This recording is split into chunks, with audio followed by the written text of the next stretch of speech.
What is up, everybody? Welcome back to another episode of the Cinema Wave Podcast here at the Culture Wave Media Network, and we are back to finally discuss the back half of Season 2 of Amazon Prime Video's series Gen V, the spinoff of The Boys. I'm going to be one of your hosts. My name is Darian Scalamoni. I am joined by Vinny Albano. Hello, hello. And Michael Peniston. What's up? Mikey's back. Oh, yeah. We haven't seen Mikey since the last Gen V recording. It's been a little bit. Hello, everybody. You were saying to me when we were talking about this, because you finished this, I think before either Vinny or I, you were like, it gets better. And this was something that we had on the back part of the first discussion of this season. We were like worried about, are they going to pull a boy season 4, where all of us, I think, felt across the board. We were like, well, the boy season 4 ultimately was largely not great. And then they managed to make like an amazing finale that kind of had us on the edge of our seats and like raised all of our scores dramatically. But the back half of this season, after you telling me that, I will agree to some extent, because I do think that it does gradually get better across episodes 5 through 8. But I still felt largely coming off of it feeling a little bit disappointed by what we got, especially coming off of Gen V Season 1. So I guess broad thoughts for you, Mikey. How did you feel about the way that they kind of handled the back half of the season like we were talking about? I feel like it started off kind of getting better. I know that the last we spoke about it, it started not too good. And I still kind of had hopes in getting better. And I feel like they followed up in that buildup of at least creating the idea that some big things were about to happen. Not to say that they didn't, big things played out. But I definitely think in my head, the last episode it brought it right back down. Like right back to where the beginning, I think, started in terms of hype. And so I'll leave it there for broad. Okay. Vinny, what about you? Yeah, I feel very similar. I'm actually very negative about this season. I don't know. I said it last time. I don't know if I'm in a hating mood. I don't think I am, because I've seen a lot of things in the past 8 weeks, and I've loved a lot of those things. Gen V not being one of them. So a lot of the writing for me is, I just can't stand how it's written at times. Really, really can't stand it. And like you said, Mikey, I wholeheartedly agree with you. The build-up, the execution, and the payoff of this season is a whimper. It feels kind of like a nothing burger. And I know that's a popular buzzword that's being thrown around a lot within the zeitgeist nowadays when critiquing shows like this, but it really did kind of feel just like a whimper of a payoff. I'll get more into the details of why I thought the writing was so bad and why I just constantly felt like I was rolling my eyes at moments when we get into like a scene by scene breakdown. But for now, those are my broad thoughts. Yeah, overall, this season does have lower scores than the first season. The back half episodes are all in the 7s. Mostly high 7s, though. Still, we have 7.7 for episode 5, 7.6 for episode 6, and 8.2 for episode 7, and a 7.5 for the finale, which is the first 3 episodes are the lowest, definitely 7.1, 7.3, and 7.4. So again, I guess based on what the overall audience is thinking, they do think that as well as what a little bit of what we're saying, that it does build over time. So we can start to dig in. We don't have to go completely episode by episode, but we start episode 5, the back half of the season, with, I believe, our first boys cameo of the season with Sister Sage, which I was not expecting to see her. And then to see her get reintroduced and then having sex with Cypher was something that I also wasn't preparing myself for, especially knowing the relationship she had with the Deep and lobotomizing herself to sort of feel a certain way. But she was a great character, I think, that was introduced in the last season of The Boys, so it was nice to see her. And throughout this, my biggest thing is that we get a little bit with each of these individual characters. And one of the things that we touched on in the first half is we were like, why are they back at college? Now, I will say one of the things that I can appreciate is that they made it make sense overall why they had to be back at the college and why that was where they needed to get to this overall goal. One thing is still sitting with me, unless I'm misremembering, which maybe one of you guys can jog my memory better. how did we get to a point where Kate and Sam were working with the opposition to them then just joining forces with Marie and Emma and Jordan? Like, am I misremembering something, or did they just not explain that at all? Well, they do, but I agree with you. It's not done well.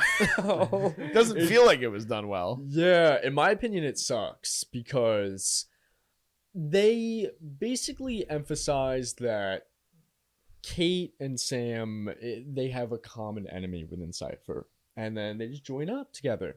But I feel like all the nuance of how the first season ended, how crazy the first season ended, and then also Sam and Kate's involvement within season 4 of The Boys is neglected. And it's just like motivations. It feels like the writers are like, okay, we need them to be here by a certain point in the season, but we don't know how to do it. So let's just do it, right? Let's just have them write in a scene of like, I guess I forgive you now. All right, let's hug. Let's hug in the dormitory. Now we're friends now, right? So I personally, I totally understand that we can totally get to that point, but it doesn't feel earned that they're friends again. It just felt like a switch up. Yeah. And like I said, it negates all that nuance that was the main conflict of the season 1. Yeah, I definitely agree with that. I feel like they just like fully just rushed into it. I don't even remember that explanation, to be honest. I just feel like it was just from the jump they just kind of had like a change of like a turn of feelings, I guess you could say. I remember specifically, I do remember with Sam's character, I think you saw a little bit more of the change, and like, or at least the more of the realization and like, what am I doing? But like Kate's, it was almost like she was acting bad from the beginning, and I don't like that. Like, it just felt like that, and so I feel like it was never properly explained. And it still doesn't fully make sense, especially how it ends. But you know, they needed to get. I also feel like because of the whole Andre thing, they needed to get somebody else on like their side, and who else was there to really work with, and so. Yeah, I mean, Chance, we talked about this last time, but Chance passing away, I think, hurt a lot in terms of the writing. I do think that how they bring it back to the care of Andre in the back half of the season, I actually think it works. It's one of the better things of the back half of the season. And I was going to say, like, I don't know if this is a good or a bad. I mean, it's probably honestly a bad thing for Gen V season 2 as a whole. But I thought that the two biggest standouts of the whole season were Sean Patrick Thomas's Polarity and Hamish Linklater's Cypher. Oh, yeah. So if the two best characters in your series are professors in a whole series revolving around the college-aged soups, I feel like you have a problem there. Did you feel similar to that? I definitely felt similar.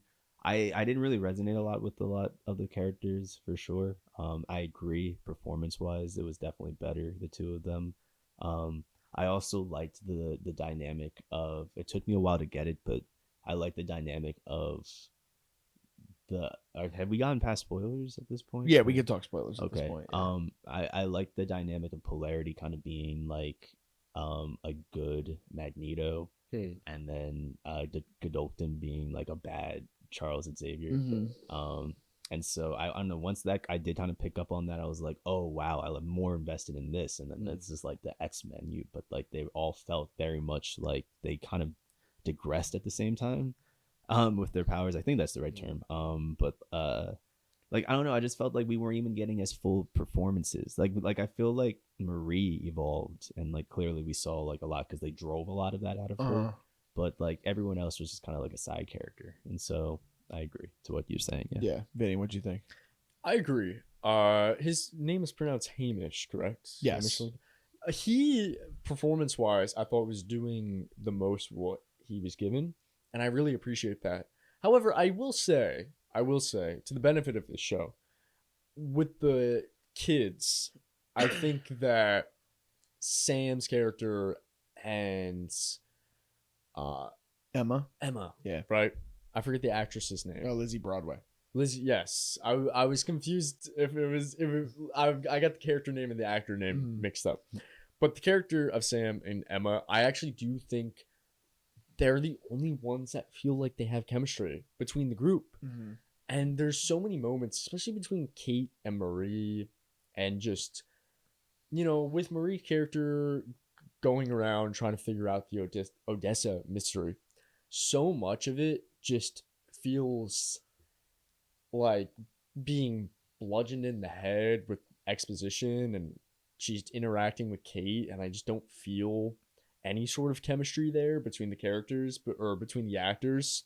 So I will say Hamish, Polarity, and the actress and actor who portray Sam and Emma were my favorites of the season. I do agree with you in terms of like it feels like, and it really might play into the unfortunate reality of Chance passing, where like they felt like a sense of even their chemistry together as a group was maybe lost in that way. Because I agree. I think even like Kate, I felt like was such a powerful antagonistic force against Marie in the first season.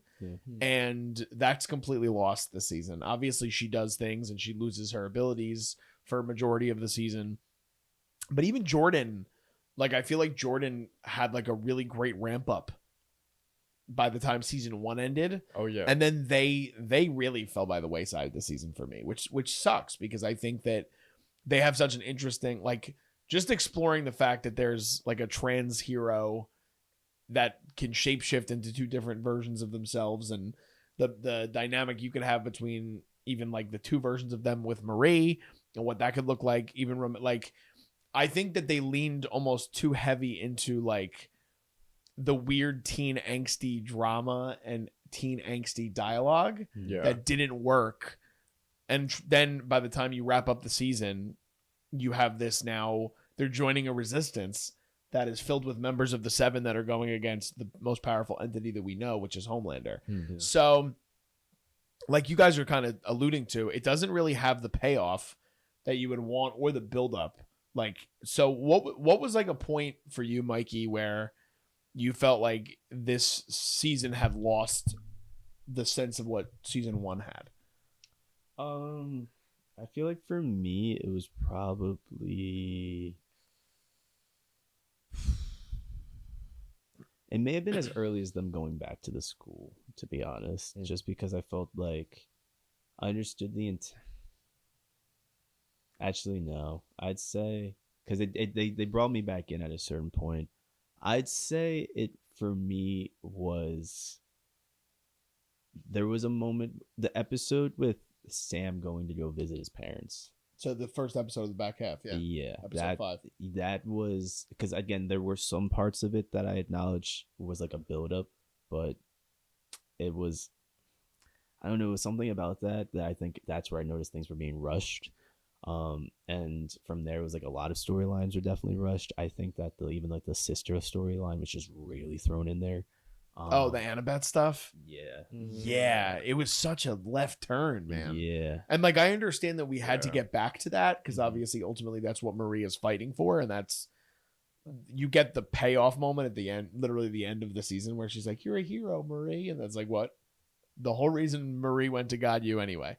But I agree, it just like came out of nowhere, and I was just like, and I didn't feel anything for it. You know? So I guess maybe it was all of it, to be honest. Maybe they just never really had me. Yeah, I 100% agree with you. I feel that by the end of a series, by the end of a movie, you should have, especially an ensemble like this, right? It doesn't have to be so complex as Marie Monroe as the protagonist, with the Odessa stuff, but every character should have a conflict of some sort, right? There's the external conflict, there's the internal conflict, and by the end of the season, some sort of change should happen, right? An arc. Jordan's conflict is literally all resolved around, it's all revolving around her relationship with Marie.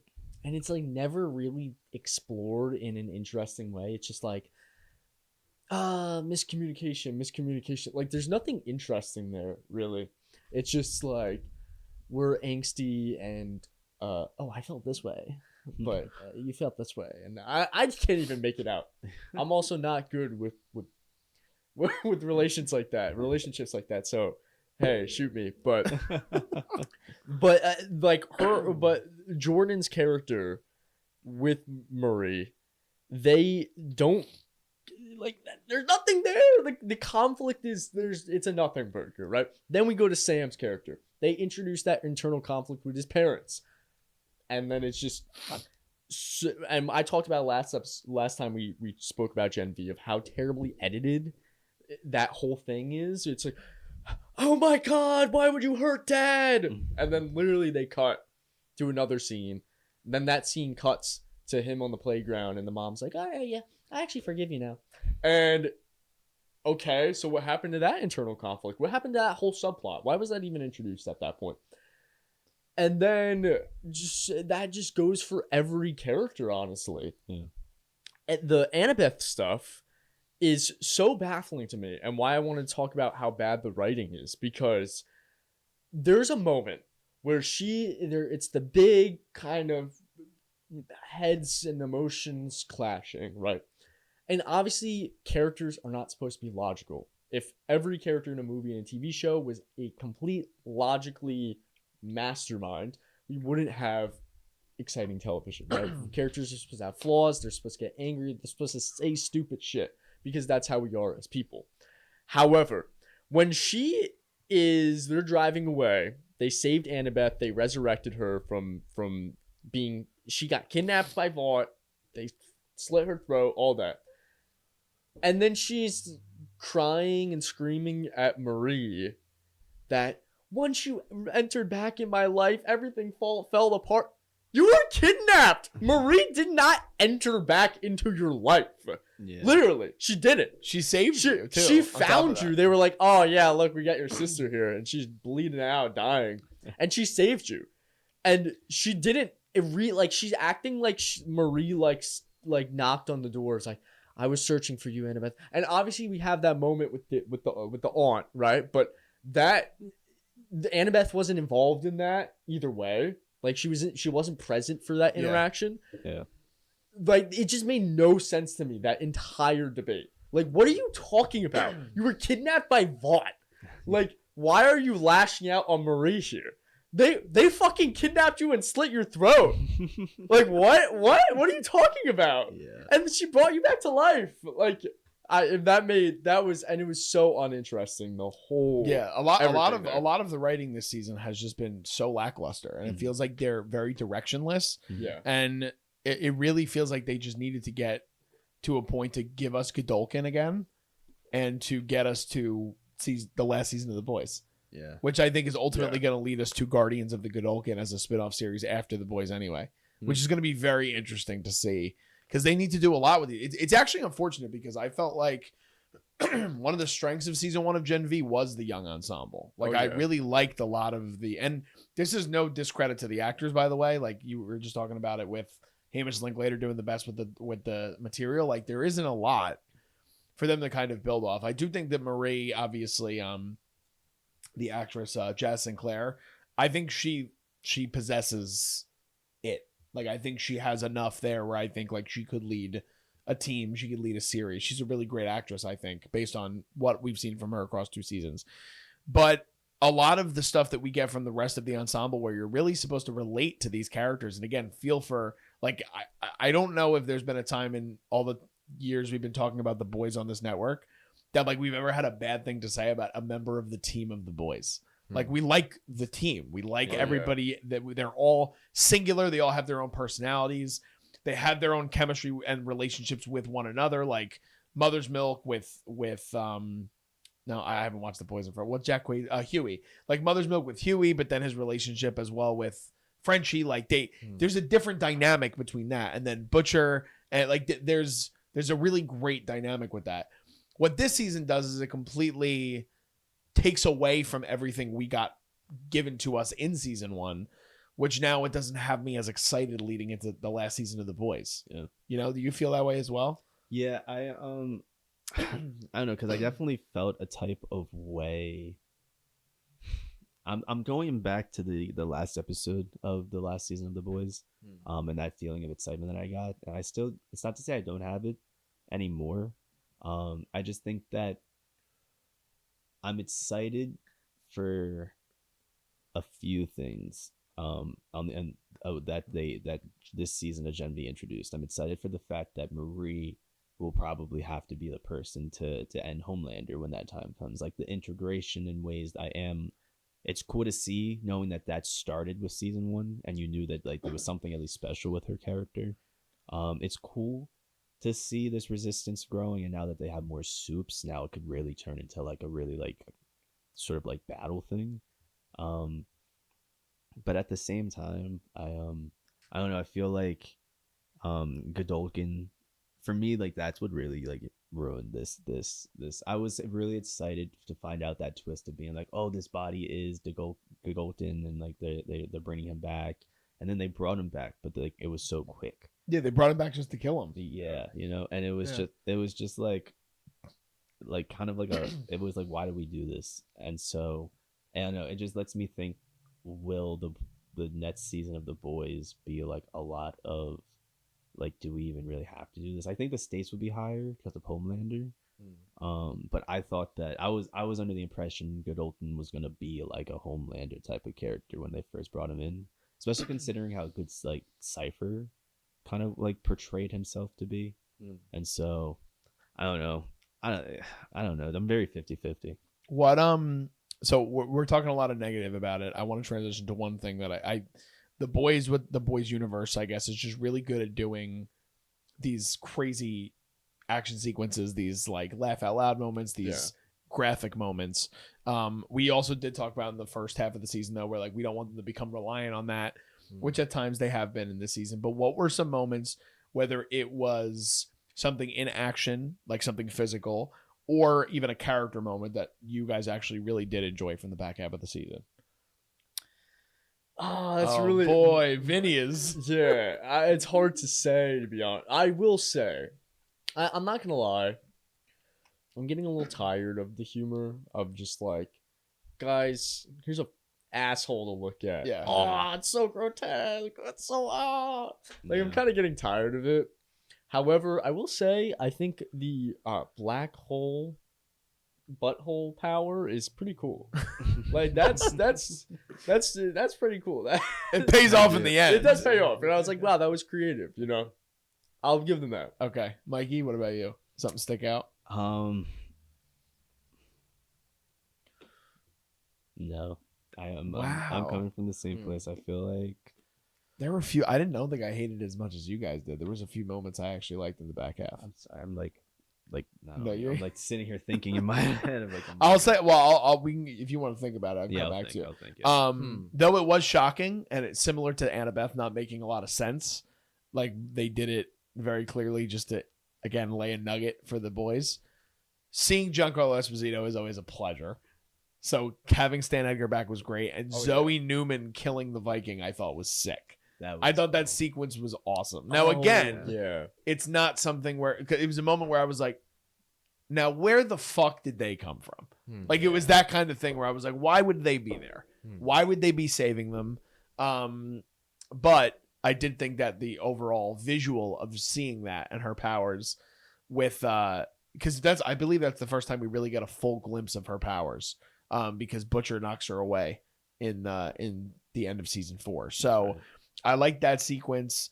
Again, like I was thoroughly impressed with Sean Patrick Thomas in this series, Polarity, because I think that obviously they clearly upped his role with the unfortunate loss of Chance Perdomo, Andre, the character from season 1, to where he gets a lot of moments to shine. Like there's a moment, like the scene with him and Cypher I also love, where they're sitting down to eat, and he just takes the knife and he just stabs himself in the hand to prove a point, and then sticking the knife back in his steak, the bloody knife. I'm like, that's a statement. Yeah. There's another scene he has with Marie in particular where he talks about don't get eaten up by the machine of Vought, which I love that we're getting, because that's the stuff I feel like I'm sure you do too, but like I know we relate a lot to like how Vought is portrayed, and it's always against the system, and that's what I hope. Like that was a lot of what built us to this now, I guess, bubbling up of what the last season could be, where it's like soups versus soups, but it's like I still hope that there's more political intrigue and storytelling with the last season, because if that's not there, it doesn't support it as much, and that's what made The Boys work so well in the earlier seasons, I think, is because you had the mixture of like the crazy blasphemous moments mixed with the crazy control of power. And that's why I agree. I think that Godolkin could have been a lot better utilized going forward. I was so intrigued with what is, and we're still going to, obviously, I feel like we need to have an answer to Sister Sage's plan. Like what was she planning? Because she said Phase 2 of the plan all revolves around Homelander. Yeah. So that's something I'm curious about, like what that means, and now how does that plan go forward without Godolkin, because he's not there. True. I agree with you. As much as I am being negative here, there were great moments, and I actually agree that every moment you listed I liked all those moments. I also, to add to that, not to negate your talking point, but just to go back to like power moments and all that. I do like that Marie Monroe's character now has this ability of resurrection and healing people and doing incredible godlike, Homelander is that symbol of just pure destruction and pure brute strength.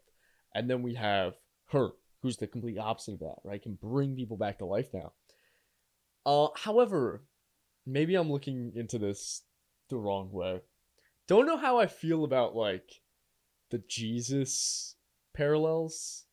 Because, I mean, I interpreted it like, oh, they're trying to make her out to be Jesus because, one, they refer to it as a miracle, like, multiple times. They're like, oh, this is a miracle. And then also... She calls herself the Chosen One? Is that what you're thinking? The Chosen One, but also the wine was, like, the big one for me, where, Jesus was supposed to be turned blood into wine. Mm-hmm. And then her character literally is all about controlling blood. And once she heals Godolkin, the first thing he does is pour that huge glass of wine. And, I can understand that, but at the same time, to counter your point as well, yes, so much of what Godolkin's vision and dream is to create gods. And he talks about it a lot. True. I think, again, it's season 1. It's season 1 where they just only refer to it as God U, right? It's never referred to as Godolkin University. Maybe it is. They probably name drop Godolkin 1 or 2 times in season 1. It's been obviously a long time since I watched season 1, but that obviously changes a lot in season 2 because so much revolves around Godolkin. But the first 3 letters of his name being God also has a parallel to it in some way, shape, or form. So I can understand the criticism of it. Yeah, I think it more sets up the issue, and I don't know if this is how you mean, but it sets up the issue for like where do you go from there then? Yeah, because I'm not positive or negative about it. Like I said, I don't know how to feel. I'm very just neutral, just because I don't know. Like, I think conceptually is a really cool idea to make her, especially with her powers, kind of a parallel to a messiah. But I'm just not confident in these writers. I don't want to be rude, but I'm not confident enough for them to execute this idea properly. Yeah, I hope Eric Kripke, who's the showrunner of The Boys, can take these characters and implement them in the right way. That's my hope. Are you thinking about that? Is that in the back of your head? Yes, I'm still trying to think of the sequence. No, I do think that The Boys will still be good. I personally think that we're about to get. I said this about I think when the last season ended, but I do think we're gonna get something the equivalence of like the build-up of Endgame. And I think this confirmed it now that we see that like this opposite side of The Boys is starting to grow with Soups, and like I genuinely think it will end with like a giant like just battle. Like we're just gonna see like an Endgame type, like of everyone kind of just going at it. But which would be cool. Something like that could be cool. I think that even just being able to see like a character like Marie or like Jordan next to somebody like A-Train, like I think that that's like still cool, and I think that it will be done right, and like we could really get like some like real Avenger type like team sequences in this last season. I don't know. I think the potential is there. Let me say that. I don't know how confident I am with the team. But. Yeah, I think that's the one thing that at least gives me a little hope is that I trust Kripke with an ensemble more than the showrunners of this program, because I think that there's even like secondary characters that he makes you feel a certain, like, there's not a lot of characters in The Boys that I feel are necessarily underdeveloped. I think that sometimes just the story direction that they go in is something that I'm just like, that's an interesting choice. But it's never a time where I'm like, again, even like last season, I thought it was passable until it got to a certain point, and then we gave it a positive review, I think, all around. This, I think, is like barely passable, and that's where I think the worry comes in for me, because it's just these are characters I cared about. Like season 1, I remember I think you watched it first, and you were like, you actually should watch it. It's pretty good. Because I was like, I don't know if I want to watch it. I was like, it looks like it's just teen angsty, like college boys stuff. But season 1 has a lot of standout moments, has a lot of standout characters. Clancy Brown is great in season 1. Patrick Schwarzenegger is great in season 1. And a lot of the returning ensemble that we get in season 2 are really good in season 1. I just think that we're going to have to wait and see. I think Boys season 5, which is going to be the final season, is coming out next year, I think. So hopefully they're able to wrap it up in the right way. But is there anything in particular that we haven't talked about that you guys wanted to touch on? Mikey, do you have anything before I go? How do we feel about Ethan Slater as Godolkin? Bach from Wicked. I actually was pretty impressed with his performance. I won't lie. I thought that it's any sort of funny or like comedic tone that came with it is because he is Bach and just like everything to Ethan Slater at this point, SpongeBob. But I feel like this actually I wouldn't have expected him for this performance, and I am very well surprised and impressed with it, and I'm curious. This left me in a position where, again, coming off of really only knowing like Bach as like a on-screen performance of his, I'm curious to see what else he can do, because I see that like maybe this guy might have a little bit of range, and so Ethan Slater. Good job, Ethan. I agree. I enjoyed him as Godolkin as much as I wanted to see more of him. At the same time, if you want to establish a grand twist like that and a powerful villain, you need to have someone that has some name power, which Ethan Slater currently definitely has that right now. I enjoyed him. I did enjoy him. However, my one critique, now again, I might just be hating. I've noticed in every episode, the dialogue. Overall, I'm just not a big fan of the just how the dialogue is written, but specifically, nearly every episode, every line of dialogue is a question. There's never a statement made. I mean, I'm over-exaggerating when I say there's never a statement made, because obviously there is. But I've noticed between the exposition dumps and just like when they're talking, it's always a question to each other. It's always like, are you feeling mad at me now? Yes, I'm feeling mad at you, but how would you know? Like question. There was one moment where Giancarlo Esposito's character is laying on the exposition dump in his underground bunker, and like information is directly told to us as the audience, and Kate goes, "Oh wait, so you're telling me this?" I'm like, yeah, she literally just said that. It just bogs down the pacing of a show for me. Like, obviously, like, yeah, most likely someone would probably say that, but it just feels like they're trying to fill out the runtime. Yeah, it gets really annoying. I get it. It's incredibly repetitive. Last thing, and then I guess we'll go to scores. We have 23 confirmed major characters for The Boys season 5. Wow. So they have plenty of room, and you hope across, I would guess it's probably going to be an 8 to 10 episode final season. Mm-hmm. They have a lot that they have to wrap up with a lot of different characters. So hopefully they go in the right direction with that. The only confirmed new cast member is Daveed Diggs. Don't know who he's playing, but that's the only new cast member. So other than that, we have a lot of the holdovers, obviously, from Gen V and from The Boys. So hopefully we're looking forward to The Boys season 5, but we're here to finish up our conversation on Gen V season 2. So it's time for scores. You want me to start? Yeah. Yeah. Sorry. Okay. I gave last season of The Boys a 7, and that was with an unbelievable final season. So while there were, or final episode rather. So while there were moments that I did enjoy from this season, ultimately I did think it wasn't better than mid.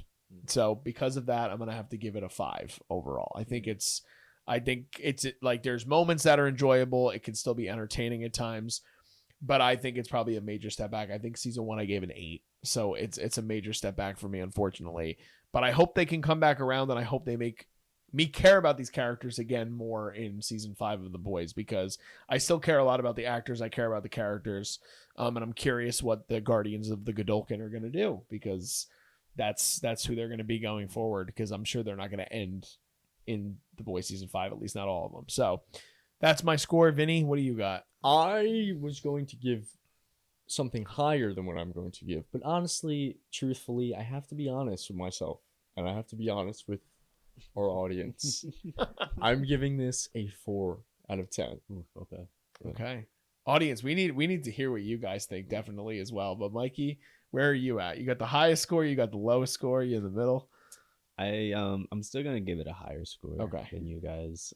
Just because it did draw me in at certain times, and there were things I could appreciate from it. But I'm not going any higher than a 6. Okay. That's kind of where I was at for some of it, but then as I started talking it out, Vinny's very passionately defending against it, which I agree with all your points. So I can't, and like I said, once I thought to myself, what did I give The Boys season 4? I had to be true. I had to be true to myself as well. I had to be true to the audience, but very curious what your guys' thoughts are on Gen V season 2. Let us know in the comments. What are your thoughts? Maybe we missed the boat. Maybe people really have enjoyed season 2, and we'd love to hear your thoughts on that if you did, or maybe you agree with us and it was super lackluster, but you guys are looking forward to The Boys season 5. Give this video a like if you guys can, and subscribe to us here at the Culture Wave Media Network. We have tons of other videos on the channel for you guys covering a lot of other things. If you're into superhero stuff, we just got finished covering Peacemaker season 2. We also have reviews up for Superman and Fantastic Four, a lot of the 2025 comic book stuff that we put out for you guys on the channel. And you guys could also follow us on social media if you don't already. All that stuff is below me in the video, and it's also in our YouTube description. Just signing off, I'm Darian Scalamoni. I've been Vinny Albano. And I'm Mikey Peniston. I will see you guys next time. This is the culture.